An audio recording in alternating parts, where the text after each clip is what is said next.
Poetão. Irmãos, vamos direto ao ponto, que o nosso tempo é apertado hoje. A gente vai expor a Escritura e vamos, por meio disso, também nos preparar para a mesa do Senhor. Um bom dia para vocês todos, obrigado pelo carinho. E vamos ler primeira carta aos Coríntios, um versículo apenas. Capítulo 12, verso 27 apenas.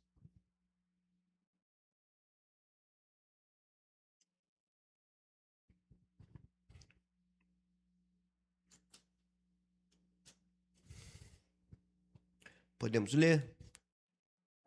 Esse capítulo ele foi trabalhado na escola bíblica, essa perícope que foi lida na abertura do culto. E agora a gente vai ler apenas o versículo 27, que diz assim: Ora, vós sois corpo de Cristo e individualmente membros desse corpo.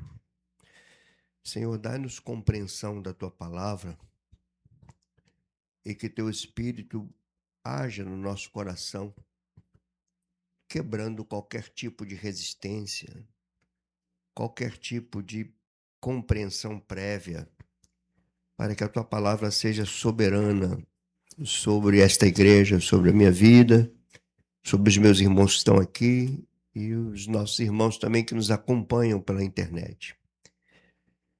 É uma manhã especial, onde estaremos diante da tua mesa como igreja.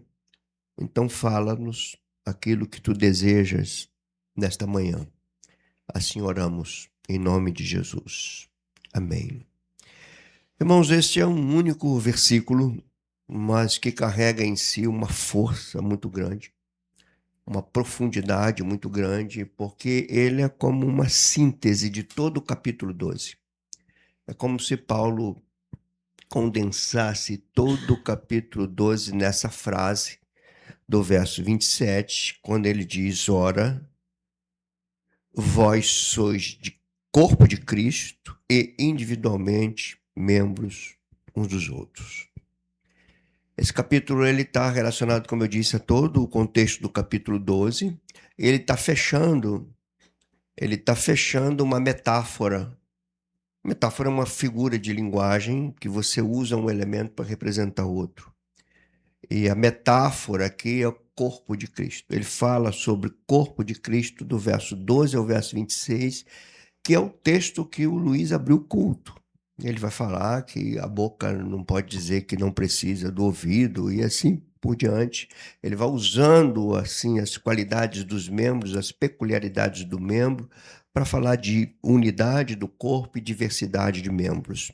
E aqui ele finaliza essa sessão com esse versículo, ao mesmo tempo que ele inicia um outro pensamento que começa no verso 27, que vai até o verso 31, quando ele fala da diversidade de dons que há na igreja e da aplicação prática nisso tudo.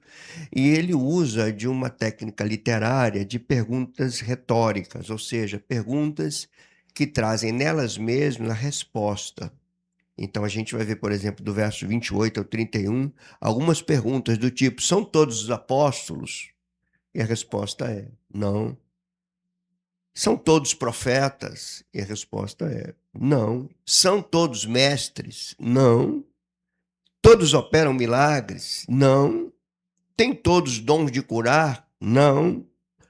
Falam todos em outras línguas? Não. Interpretam? Não. O que ele quer dizer aqui?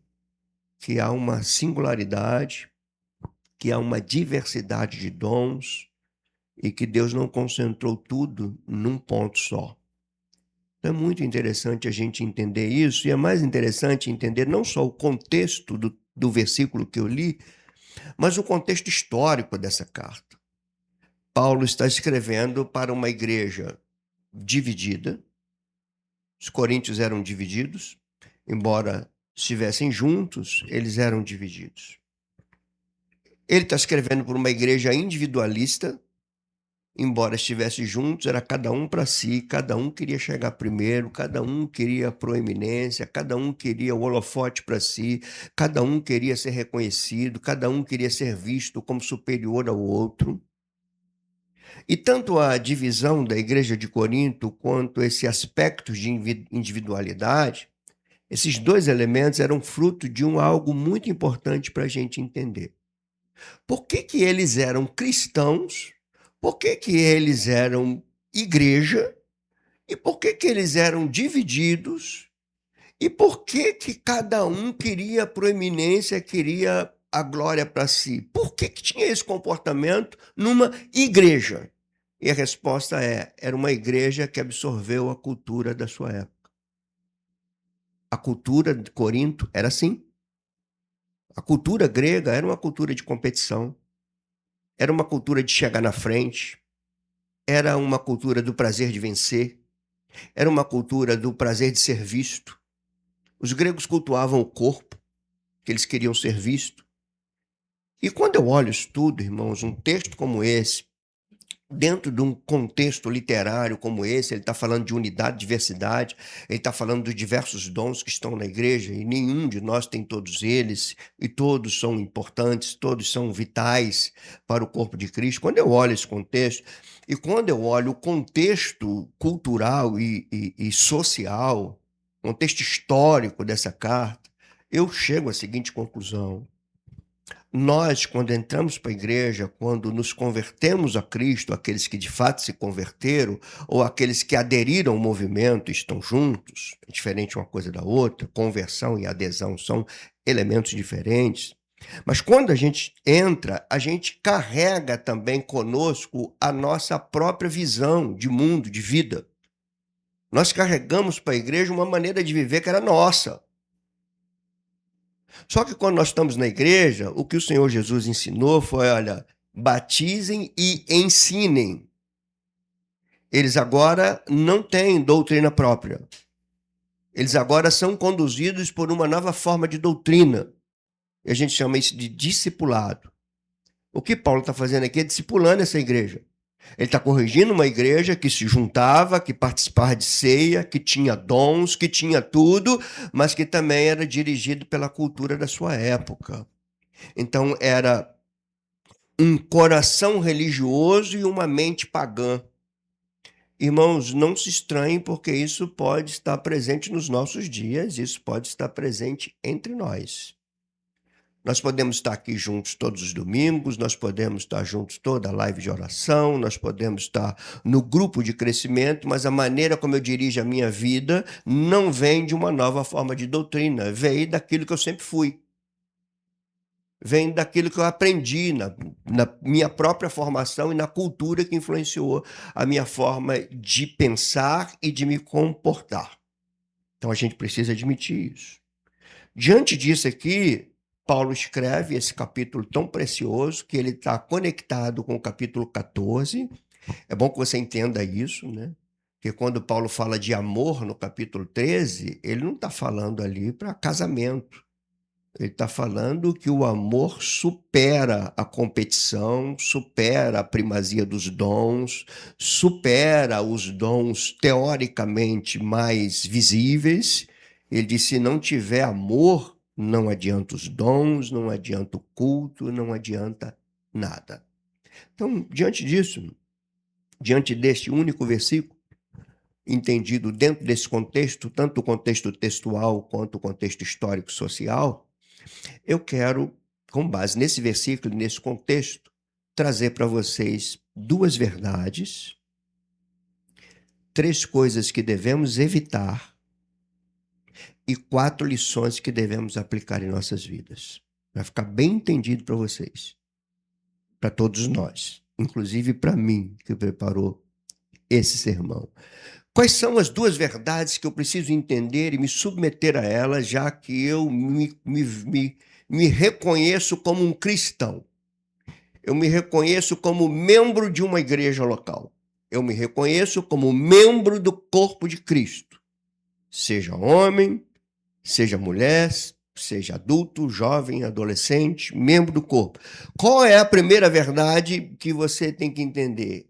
é que nós temos uma identidade. Identidade é a primeira verdade.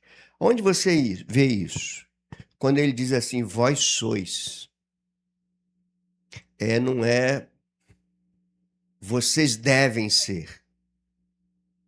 Não é vocês parecem ser.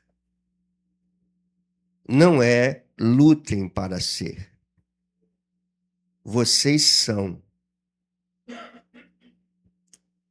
E nós só somos porque Deus fez isso. É a soberania de Deus, nos dando uma identidade. E aqui é muito interessante, você está me ouvindo nessa ceia, entender isso. Você tem uma identidade, e quando você age contrária a essa identidade, você fere o que Cristo fez. Então entenda, a igreja não é um lugar de você se divertir domingo. Ele está dizendo, vós sois o quê? Sois corpo. Reparem, ele não está falando assim, vocês são como um corpo, como se fosse um corpo. Ele diz, vós sois corpo de Cristo. Identidade. Isso pesa sobre mim. Isso deve pesar sobre você. É uma das metáforas mais significativas do Novo Testamento. Corpo. Significa, o que é corpo? É o que representa a cabeça. Nesse corpo, ele é a cabeça. O corpo representa Cristo. Então, a maneira como eu vivo e me comporto como igreja, eu posso representá-lo ou não. Mas o contexto aqui é de igreja, de corpo, de unidade, de multiplicidade, de diversidade, de compromisso com aquilo que o Senhor fez na cruz. Paulo, quando escreve a sua carta aos Efésios, ele diz que na cruz ele uniu para vivermos juntos. É por isso que muitas vezes a gente vê na Escritura, e a gente falou isso hoje, né? E o Júlio falou isso na aula, quando um chora, todos choram. Quando um se alegra, todos se alegram. Quando um se preocupa, todos se preocupam.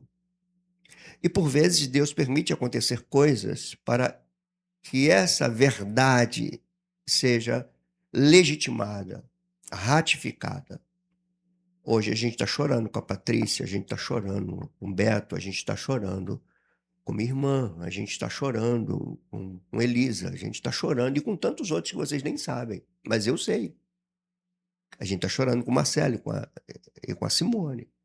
Nós não estamos alheios. Dói lá, dói aqui. Por quê? Porque temos uma identidade. Nós somos. Nós não nos parecemos. Nós somos corpo de Cristo. E como corpo, a igreja é identificada por duas coisas.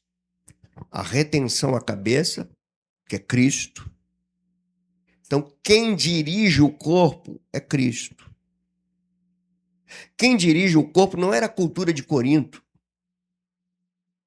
Quem dirige nossa maneira de viver não é o que eu acho, não é o que eu penso, não é o que eu quero. Quem dirige é a cabeça. Eu sou submissa à cabeça, que é Cristo. E aqui, a gente vai tocar num ponto que às vezes é usado como uma expressão de espiritualidade, mas que pode esconder uma carnalidade. Porque Paulo já dizia isso. Porque é muito simples você ouvir assim, eu sou de Cristo, eu estou bem com Cristo. Eu estou bem, você já ouviu isso várias vezes. Não, estou bem com Cristo. Não, estou bem, não estou fazendo nada de errado. Estou bem com Cristo. São as pessoas que dizem, eu sou de Cristo, mas eu não sou de mais ninguém. Eu sou de Cristo, mas eu sou independente.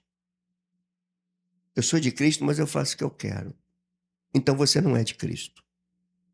Você não pode ser de Cristo e fazer o que você quer. Como corpo, ele é a cabeça.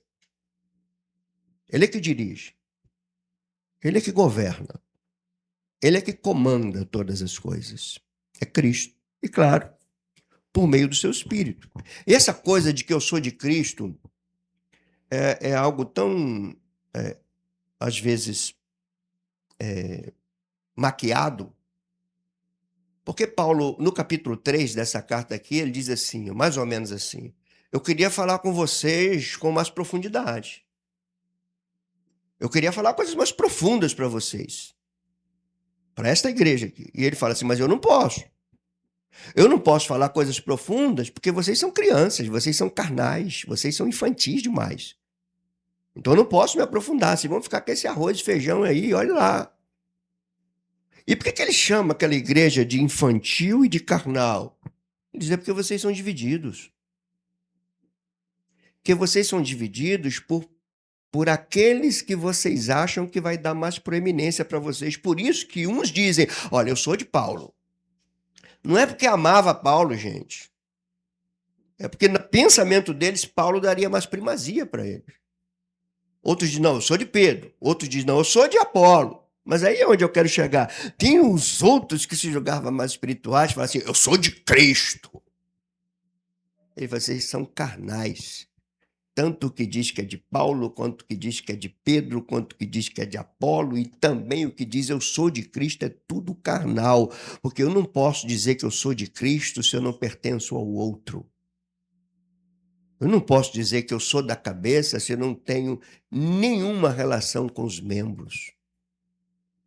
Então, nessa primeira verdade, identidade significa isso. Eu pertenço a Cristo, eu estou retido à cabeça, porque somos corpo, estamos retidos à cabeça e possuímos uma unidade orgânica de membros interligados numa interdependência, que é depender uns dos outros. Irmãos, religião nenhuma ensina isso. Somente o cristianismo entende essas verdades.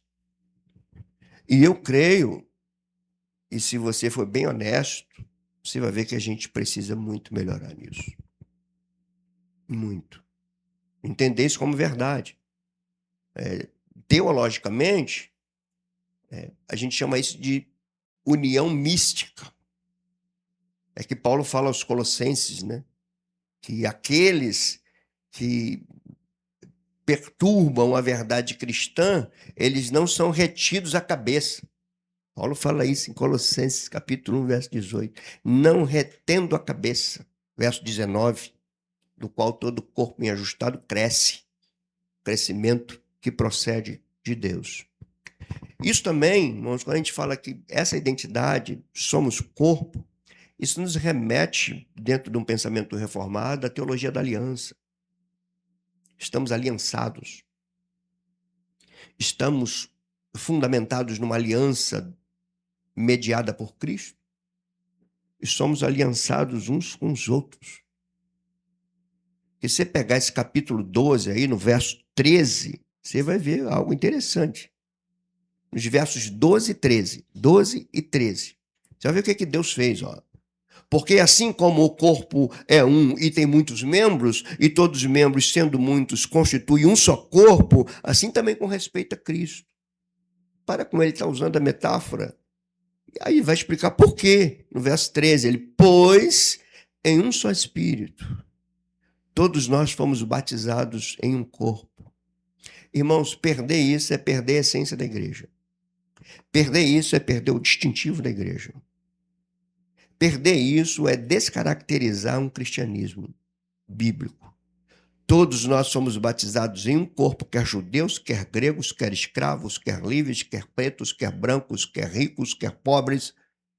Todos batizados num só Espírito, e a todos foi dado beber desse mesmo Espírito. Então isso é identidade. Essa é a primeira verdade desse versículo. Identidade, vós sois. E eu quero trazer peso nisso, porque você tem que sair daqui com carga no teu coração. Quem disse isso? Escritura. Nós somos corpo de Cristo. Eu tenho que sair daqui perguntando para mim se eu entendo o que é isso. Se eu compreendo o que é isso. Porque se eu estou no corpo, eu sou membro. Eu não posso, nenhum desses membros aqui eu posso desfazer dele. Eles estão todos no comando da cabeça.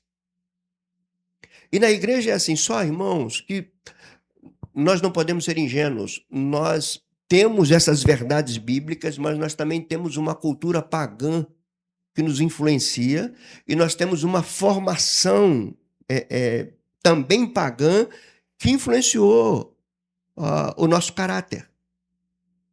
Todos nós temos uma personalidade, não, mas todos nós temos o nosso temperamento que difere um do outro. Mas sobre esse temperamento se constrói caráter. E a junção de temperamento e caráter é o que traz personalidade. Às vezes, nós temos o temperamento, mas o caráter é formado por esse mundo.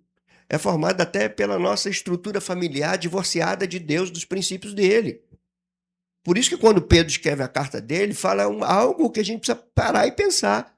Fala que a obra de Cristo nos resgatou de uma vã maneira de viver que nós herdamos. Se nós fomos resgatados de uma vã maneira de viver, isso significa que foi nos dado uma outra maneira de viver. E eu preciso perguntar se eu estou desenvolvendo essa outra maneira de viver. Irmãos, uma coisa que eu falo com Deus todos os dias, eu vou pregar até o fim da minha vida, mesmo que as pessoas não entendam. Mesmo que entendam e ignorem, porque tem isso. Tem pessoas que não entendem, mas tem pessoas que entendem e ignoram e continuam fazendo a mesma coisa, propositalmente, conscientemente. Mas eu vou pregar até o fim da minha vida. E ela vai ser longa. Primeira verdade, identidade. Segunda verdade, pertencimento. Eu não só tenho uma identidade, somos corpo. Eu tenho também um sentido de pertencimento. Pertenço a Cristo e pertenço aos meus irmãos. Não estou alheio, não sou avulso, não estou solto.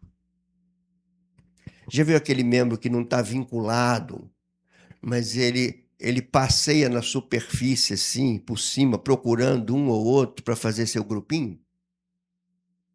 Isso existe. Isso existe. E o que é isso? Faltou entender essa segunda verdade pertencialmente, porque ele disse o seguinte no texto: vós sois corpo de Cristo e individualmente membros desse corpo. Aí eu sou de Cristo, mas eu também tenho pertencimento, eu pertenço aos membros desse corpo. Não tenho vida própria. A minha mão não tem vida própria. Por que a minha mão mexe? Porque a cabeça, o cérebro deu comando. Mas se o cérebro der comando e não tiver juntas e ligamentos que façam ela mexer, ela não mexe. Se o cérebro dá comando para ela mexer e eu não tenho as partes que cooperam para ela mexer, ela não mexe. Não é à toa que Paulo botou essa metáfora aqui, irmãos. Para a gente entender, e isso tem que nos jogar no chão. A gente precisa admitir o quanto que a gente tem de independência, o quanto que a gente tem de autonomia. E todos os domingos nos reunimos como cristãos. Então, uma verdade, dessas duas verdades que eu falei aqui, brota uma, que você não pode esquecer. Nem eu, nem ninguém. Eu vou falar no individual. Você pertence a Cristo.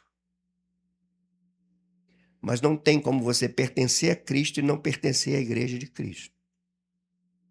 Não tem como você pertencer a Cristo e não pertencer ao seu corpo.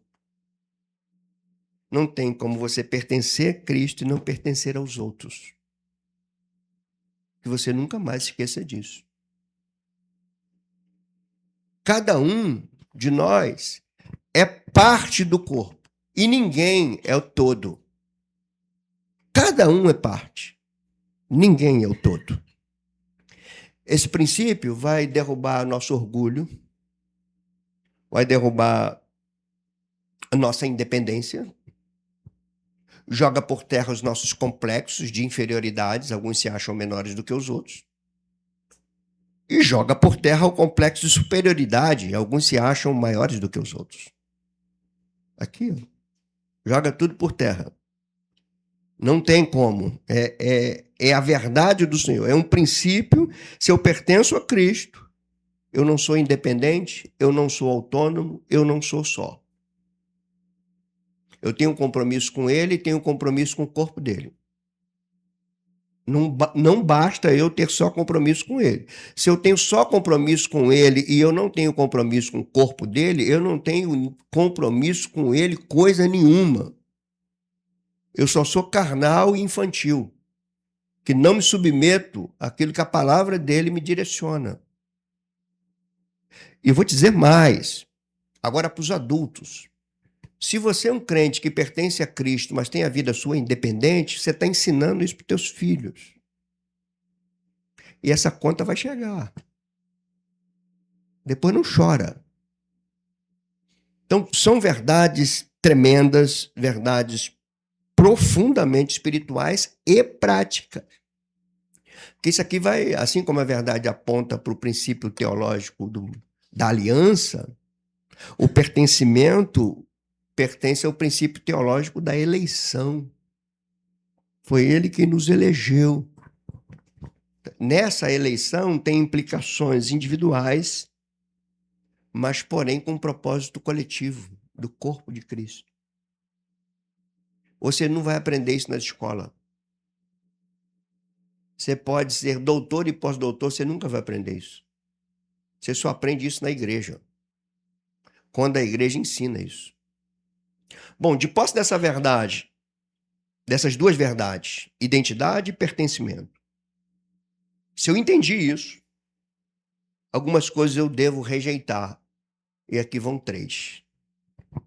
Se você crê que Deus está falando por meio desse versículo, 3 verdades que você deve rejeitar. Primeiro, individualismo. Rejeita isso. Isso não combina com Cristo. É um pensamento errado, um pensamento antibíblico que diz: eu sou cristão. Eu sou um cristão, mas eu sou independente. O que eu quero fazer, eu faço. E é muito fácil você perceber isso, né? Quando você vê que alguém... você tem um peso no coração, cadê aquele irmão? Cadê aquela irmã? Aí você vai a ele ou vai a ela, e essa pessoa, com as palavras sutis, diz: não se mete na minha vida. Mas esse que diz: eu sou cristão, não tem. Não tem como eu ser cristão e eu ser individual. O individualismo de Corinto não pode tomar conta da minha vida. Existem coisas que a gente precisa corrigir em nós.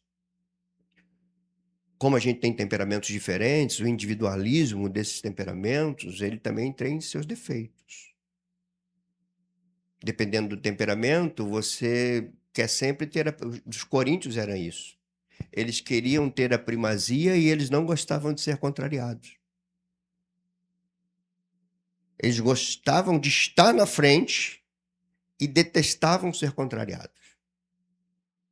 Era de lá, era da cultura isso. Só que levou para dentro da igreja. E aqui Paulo está ensinando. Então, o individualismo é algo que eu devo rejeitar. Não existe individualismo nem dentro da minha casa. Eu e Tânia somos um, é o que a Bíblia diz. Não é ela e eu, nós. Nós. Dentro de casa. Então, o cristianismo ele atinge todas as esferas da vida humana. Então, se você é cristão, e se você pertence, se você é cristão, você pertence a Cristo, se você pertence a Cristo, você pertence à igreja de Cristo. Essas coisas não tem como você separar. Então, nunca eu faço o que eu quero e não tenho que dar satisfação a ninguém. Isso acabou na nossa vida. Não existe isso. Eu faço o que eu quero e não dou satisfação. Se nós pensamos assim, a gente precisa rever a nossa fé. A gente precisa rever a nossa compreensão do que é ser cristão. Eu não estou falando da minha cabeça, não. Eu estou usando o texto bíblico, o contexto do texto e o contexto histórico do texto. Para que você entenda.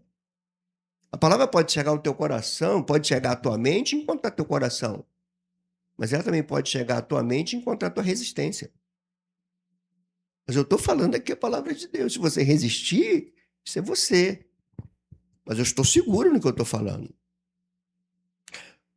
A outra coisa que eu tenho que rejeitar é a ideia de uniformidade. O que é isso? É o pensamento que todos têm que ser iguais. Rejeita isso. Nós não somos iguais, nunca seremos iguais. Nós somos diferentes. E quem adota esse pensamento de uniformidade, às vezes se coloca como modelo. Então, o irmão aprovado é o irmão que desenvolve as mesmas características dele. Esse ele aprova. Se tem características diferentes, recebe crítica. Então, a ideia de uniformidade não é bíblica. Nós somos um, mas somos muitos. Nós somos Cristo, mas somos membros do corpo dele. Somos membros que formam um todo, mas temos a nossa particularidade. Nem todos são iguais. Nem todos têm os mesmos dons, nem todos têm os mesmos temperamentos, nem todos têm as mesmas iniciativas, então não existe ideia de uniformidade. E a terceira coisa que eu preciso rejeitar, e essa eu já tenho falado algumas vezes, é esse conceito de cristão opcional ou voluntariado. Pode jogar isso por terra. Biblicamente não existe isso. O que é a pessoa que pensa assim defende o seguinte elemento: se eu quiser, eu estarei. Se eu não quiser, eu não estarei. Quem manda? Ele. Esse é o voluntário. Se eu quiser, eu vou, porque eu sou voluntário, é uma opção minha. E se eu quiser? Se eu quiser, eu não vou. Se eu quiser, eu vou. Se eu quiser, eu não vou. Se eu não quiser, eu fico em casa. Se eu não quiser, eu não participo. Se eu não quiser, isso é opção. Essa pessoa tem a ideia de cristão como uma opção ou como um voluntariado. É um favor que eu estou fazendo. E eu quero dizer para você que quando você se assume como cristão, você não tem mais opção, não. A opção que você tem é obedecer a Cristo. A opção que você tem é viver segundo os parâmetros do reino dele. A opção que você tem é submeter a tua vida a uma nova forma de doutrina. Não tem opção. Não é uma coisa voluntariada. Eu não vou lá porque eu vou fazer um favor a alguém. Eu vou lá porque eu estou obedecendo ao meu Senhor. Não estou fazendo favor nem ao pastor, nem aos irmãos, nem a ninguém. Eu estou obedecendo ao meu Senhor. Eu preciso estar lá porque juntos somos orientados, juntos vamos sendo preparados para viver a jornada nessa sociedade. Então, o que eu tenho que evitar? Individualismo, uniformidade e esse conceito de opção, de voluntário. Irmãos, olha, isso tem muito em nós, viu? Muito em nós. Muito, muito. E é da cultura. Ou da cultura pagã, ou da tua formação, do caráter que se trabalhou sobre o teu temperamento. Por isso que no reino de Deus, o caráter é trabalhado por princípios e valores que o Espírito Santo nos traz. Os nossos temperamentos não serão alterados, não serão, melhor dizendo, modificados. Eles serão ajustados para cumprir um propósito para o qual Deus nos chama. Então, quem é mais agitadinho vai continuar sendo agitadinho. Só que dentro dessa natureza agitada vai se construir um caráter para usar essa agitação para a glória de Deus. É isso que o Espírito Santo faz, trabalhando em nossas vidas, em nossos temperamentos, e daí que forma personalidade. Bom, já disse as duas verdades, já disse os três elementos que a gente precisa evitar, e a gente vai então falar de 4 lições que a gente precisa aplicar na nossa vida, com base neste versículo, que nunca está só. Eu me lembro que eu preguei num versículo só uma vez, o irmão veio me elogiar e falou assim: poxa, caramba, você pregou isso tudo num versículo só? Aí eu falei assim: o versículo nunca está só. Ele está sempre acompanhado. Nunca está isolado dos outros, ele está acompanhado. Então, só citei esse versículo, mas é o texto todo. Primeira lição: eu preciso entender que há uma verdade coletiva. uma verdade comunitária. Somos corpo. Preciso entender isso. Somos corpo. Não estou fora. Mas eu preciso entender simultaneamente que há uma outra verdade agarrada a essa, que é a verdade da individualidade. O que quer dizer isso? Eu sou corpo, mas eu sou membro. Eu não sou o todo, mas eu tenho minha singularidade para servir ao corpo. Preciso entender isso. Então você, nessa ceia e nesse domingo, nessa manhã de domingo, você vai pegar o teu temperamento, o jeito que você é, que tem virtudes e defeitos, você vai canalizar isso para o reino de Deus, para o corpo de Cristo, para servir ao corpo. Entenda isso. Não resista à Escritura. Segunda aplicação, ou segunda lição a ser aplicada. É verdade que só existe um corpo. É verdade. Mas também é verdade que é uma variedade de membros. E cada membro é uma parte única. Maravilha isso, né? Paulo brilhante ao comparar a igreja com o corpo de Cristo. Assim como os apóstolos foram brilhantes ao comparar a igreja como um edifício, como um santuário. Como compararam a igreja como uma família. Como corpo, Cristo é a cabeça. Como santuário, Cristo é o fundamento. Como família, Cristo é o primogênito, dentre muitos irmãos. Então está tudo agarrado a Cristo. Uma terceira lição para a gente entender isso é há uma identidade, somos corpo. Mas há uma responsabilidade oriunda dessa identidade, que é a responsabilidade de responder com a minha vida, desenvolvendo para a edificação do corpo os dons naturais e espirituais que o Senhor me deu. É para o corpo. Repare, irmãos, não é o corpo para mim, sou eu para o corpo. Não é a igreja me servindo, sou eu servindo a igreja.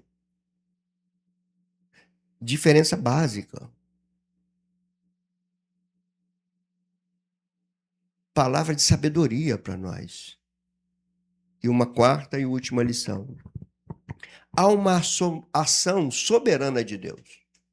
Na escola de bíblica devem ter falado isso. O que é a ação soberana de Deus? Aí no verso 18 desse mesmo capítulo, ele diz que Deus dispôs os membros no corpo como lhe apraz. Isso é soberania. Há uma ação soberana de Deus. Se eu sou pastor, eu ocupo essa função no corpo porque Deus me designou para isso. Deus coloca os membros como lhe apraz, como ele desejou. E isso é uma verdade que deve ser acompanhada de outra. Embora haja uma ação soberana de Deus colocando cada um no lugar que ele quer, deve também haver uma resposta vocacional de quem ele colocou lá. Quem te colocou? Deus. Qual é a tua responsabilidade? Responder a ele, obedecendo ao que ele requer de você. Por isso que na igreja você não é voluntário, você é vocacionado. E se você entende vida cristã como vocação, você não presta favor, você presta obediência. Obediência a quem te chamou. E hoje, nessa ceia, você vai decidir se você continua obediente, se você quer passar a ser obediente, se você quer confirmar a sua obediência, ou se você quer ignorar tudo isso e viver do seu jeito. Qual é uma das recomendações de Paulo ao participar da mesa do Senhor, da ceia? Aquele que come e bebe sem discernir o corpo. Não percebe nem o corpo de Cristo, do que ele fez na cruz, nem o resultado da cruz, que é a igreja. Aquele que não discerne o corpo, diz ele, não é digno da minha mesa. Interessante isso, né? Às vezes a gente fica analisando, às vezes quando dentro de um contexto legalista, né, a ceia é o pior momento do cristão. Você olha para a tua vida, olha para a tua vida e vê se você tem pecado. Quem aqui vai olhar para a própria vida e não vai achar pecado, gente? Qual de nós aqui? Qual de nós? Mas a gente presta atenção nisso, mas às vezes a gente não presta atenção em discernir o corpo. Discernir o corpo. Que parte eu tenho nisso aqui? O que é isso? Eu sou um membro solto, faço o que eu quero e quando eu estou afim ou quando eu estou com necessidade, eu estou junto? Isso não é cristianismo. Isso está longe de ser cristianismo. É com esse pensamento que a gente vai para a ceia, mas antes eu queria orar. Deus Santo, bendito, a tua palavra foi lida,